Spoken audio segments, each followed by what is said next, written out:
জামাত ইসলামের যে পারফরমেন্স, এটাকে আমি ১০-এর মধ্যে আমি মানে ৩ এর বেশি দিতে পারছি না। যে আমরা সংসদে যে আলোচনা করব, সংসদের আলোচনা আর বাইরের আলোচনা আমাদের ভিন্ন রকম হতে হবে। জামাতে বিদ্যালয় হিসেবে মানতে চাচ্ছে না মানুষ।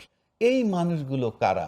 তারা নিজেদেরকে জুলাই গণঅভ্যুত্থানের মাস্টার মাইন্ড হিসেবে দাবি করছে। সরকারের মাত্র ৫ মাস বোধহয় এখন চলছে, শেষও হয়নি। মানে ঠিক এই সময়ের মধ্যে এই ধরনের বক্তব্য দেয়ার মতো পরিস্থিতি হলো কিনা? হলে কিভাবে হলো? মানে এমন কি রোল এই বিরোধী দল বলতে আমাদের এখানে আলোচক হিসাবে বিরোধী দলের বলতে মোস্তাফিজ আছে এবং জামাতও বিরোধী দল। মানে এমন কি ঘটলো বা এমন কি বক্তব্য রাখলো যেটার থেকে ফখরুল ইসলাম সাহেব এই অভিযোগটা উত্থাপন করলেন? আপনাকে অসংখ্য ধন্যবাদ এবং আপনাকেও শুভেচ্ছা জানাই যে আপনি নিজেও একজন আলোচক ছিলেন এবং এখন আপনি হোস্ট হয়েছেন। আপনার এই ক্যারিয়ারের প্রতি আমার শুভেচ্ছা থাকলো।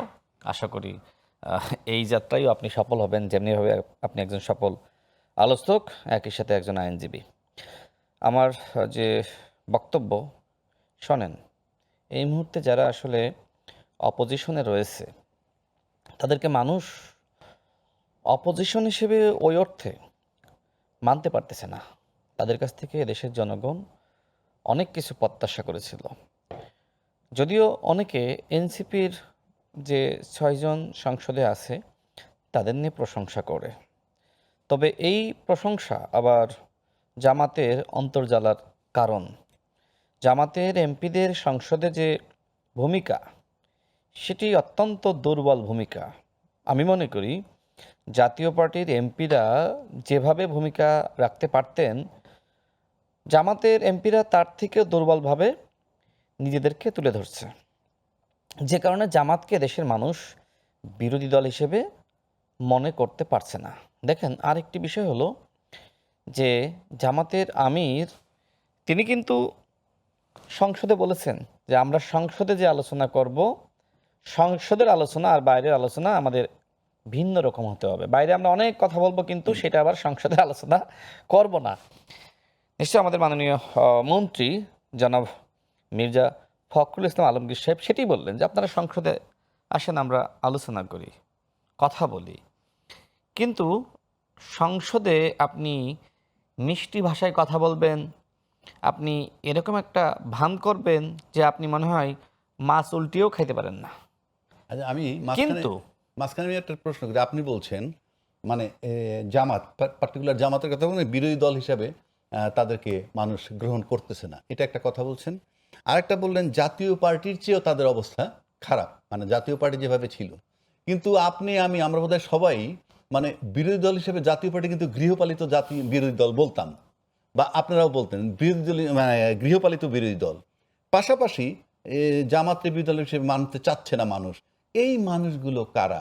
কারণ আমরা যদি সাধারণ দেশের জনগণকে ধরি, তাহলে এই জনগণের ভিতরে কোন মানুষগুলো তাদেরকে একসেপ্ট করতে? কারণ বিএনপির লোক আছে, আওয়ামী লীগের লোক আছে, জাতীয় পার্টির লোক আছে, এনসিপির লোক আছে, জামাতের লোক আছে।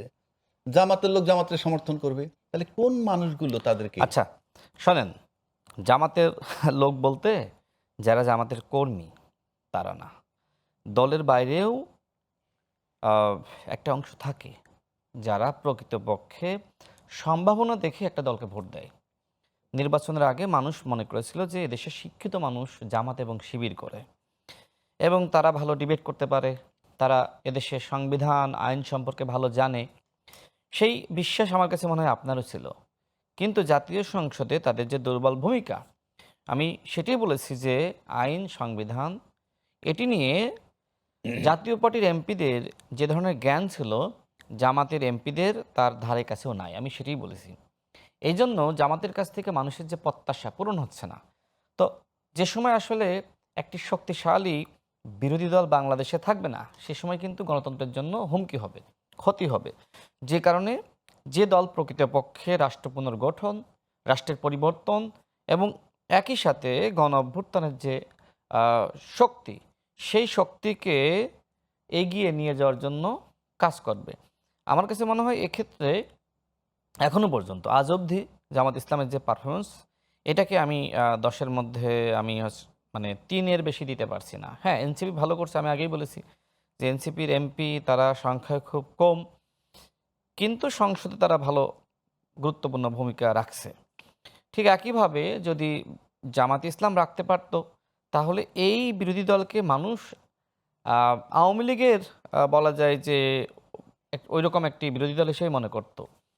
এখন আমাদের বিএনপি সংগ্রামী মহাসচিব যে কথা তিনি শুরুতে বলেছেন, আজকের এই আলোচনার বিষয়বস্তু যদি আরেকবার আমাকে স্মরণ করিয়ে দেন, আমি ভুল যদি না করি। হ্যাঁ, মানে বিরোধী নেতারা হাসিনার ভাষায় কথা এক্স্যাক্টলি। বলছেন।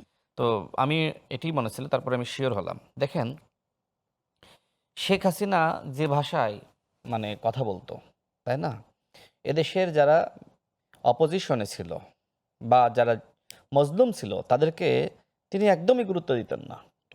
ঠিক এই মুহূর্তে জামাত ইসলাম তারা ইতিহাসের সবথেকে বেশি তারা আসন পেয়েছে। এই বিরোধী দল হওয়ার পরেই তারা সরকারি দলের সাথে জুলুম শুরু করেছে এবং রাষ্ট্র পুনর্গঠনের পথে অন্যতম বাধা হয়ে দাঁড়িয়েছে। তারা তুচ্ছ তাচ্ছিল্য করা, নানানভাবে হুমকি দেওয়া, এমনকি সর্বশেষ তারা নিজেদেরকে জুলাই গণঅভ্যুত্থানের মাস্টার মাইন্ড হিসেবে দাবি করছে। নিশ্চয়ই আপনি শুনেছেন যে সর্বশেষ তারা যে প্রোগ্রাম করলো, সেখানে জামাতের একজন এমপি শফিকুল ইসলাম মাসুদ সাহেব তিনি বলেছেন যে জামাত এবং শিবির জুলাই গণঅভ্যুত্থানের মাস্টার মাইন্ড। আমি জানি না আমাদের এনসিপির যারা নেতৃবৃন্দ আছে তারা এই বক্তব্য শুনেছি কিনা, অবশ্যই শোনার কথা, কিন্তু তাদের মুখ থেকে কোনো প্রতিবাদ আমরা শুনি নাই। দেখেন, ডক্টর মোহাম্মদ ইউনূস নিজে যে সময় মাহফুজ আলমকে দেশের বাইরে নিয়ে গিয়ে মাস্টার মাইন্ড হিসেবে তার পরিচয় করিয়ে দিয়েছিলেন, সেই সময় সর্বপ্রথম সবার আগে প্রতিবাদ জানিয়েছিল জামাতের আমির।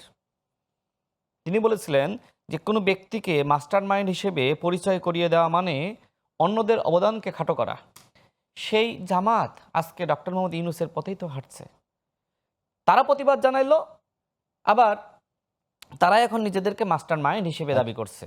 তাদের যে ছাত্র নেতৃবৃন্দ সাদিক কেমরা, তারা বলছে যে আমরা পলিসি মেকিং করেছিলাম। মানে এমন একটা অবস্থা সৃষ্টি করেছে যে নাহিদ ইসলামরা মনে হয় রাশেদ একটু থামবেন, জামাত মানে শিবিরের দ্বারা ওই সময় পরিচালিত আপনি এই হয়েছে। কথাটা